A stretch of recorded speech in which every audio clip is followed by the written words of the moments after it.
말씀으로 하루를 시작하는 아침을 여는 묵상의 자리에 올라오신 여러분을 주님 이름으로 축복합니다. 6월절이라 하는 무교절이 찾아왔습니다. 대제사장들과 서기관들은 예수님을 죽일 방법을 찾기 위해 고민하고 있죠.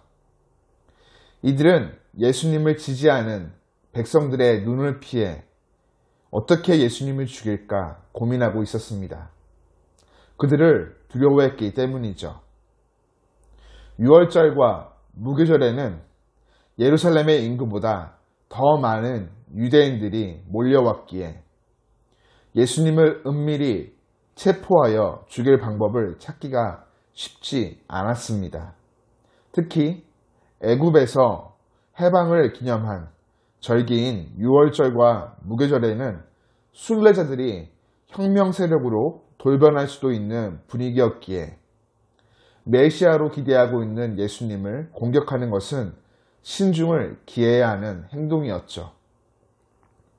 오늘 성경은 이러한 때에 사탄이 12 제자 중 한 명인 가룟 유다에게 들어갔다 기록합니다.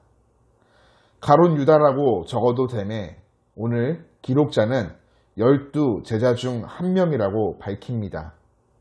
배반자가 특별한 목적으로 선택받은 공동체, 예수님과 가장 가까운 사람들 속에 숨어 있었음을 보여주는 것이죠. 예수님은 베드로와 요한을 보내 6월절을 준비하도록 명하십니다. 아마도 자신의 생에 가장 중요한 6월절이기에 특별히 이들을 선택하여 보내신 것 같습니다. 출애굽의 은혜를 기억하며 감사하는 6월절을 앞두고 종교 지도자들은 예수님을 죽일 일을 도모하지만 예수님은 6월절의 어린 양으로서 자신의 죽음을 친히 준비하십니다. 예수님은 예루살렘에 입성하실 때 새끼 나귀를 준비하신 것처럼 6월절 만찬 자리를 제자들에게 준비하게 하십니다.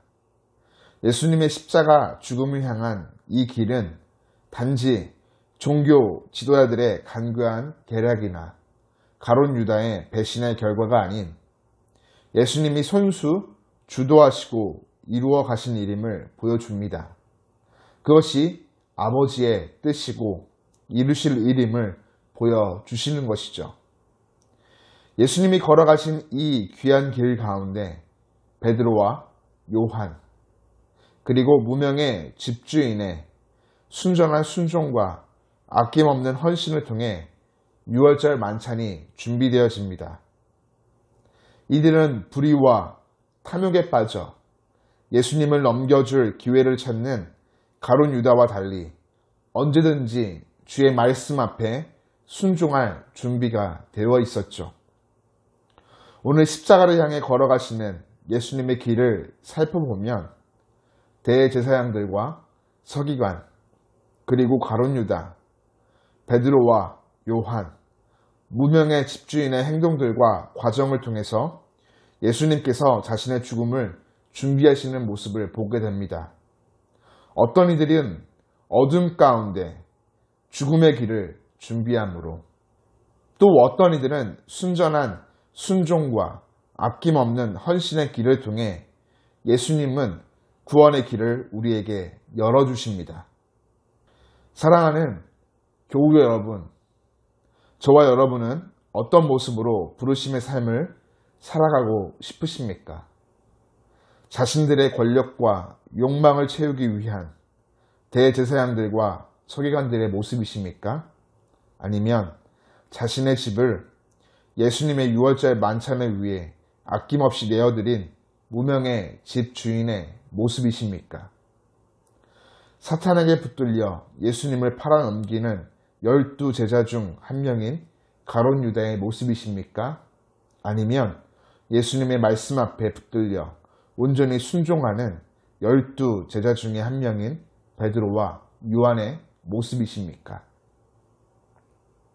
간절히 바라고 소망하기는 저와 여러분 모두가 하나님의 거룩하신 뜻을 이루어가며 순전한 순종과 아낌없는 헌신을 통해 예수님의 길을 준비한 베드로, 요한, 그리고 무명의 집 주인과 같이 오늘 주어진 모든 자리에서 말씀 앞에 순전하게 순종하며 주어진 모든 삶을 아낌없이 헌신하여 드림으로 다시 오실 주님의 길을 준비하는 아름답고 복된 삶의 길을 걸어가기를 간절히 축복합니다.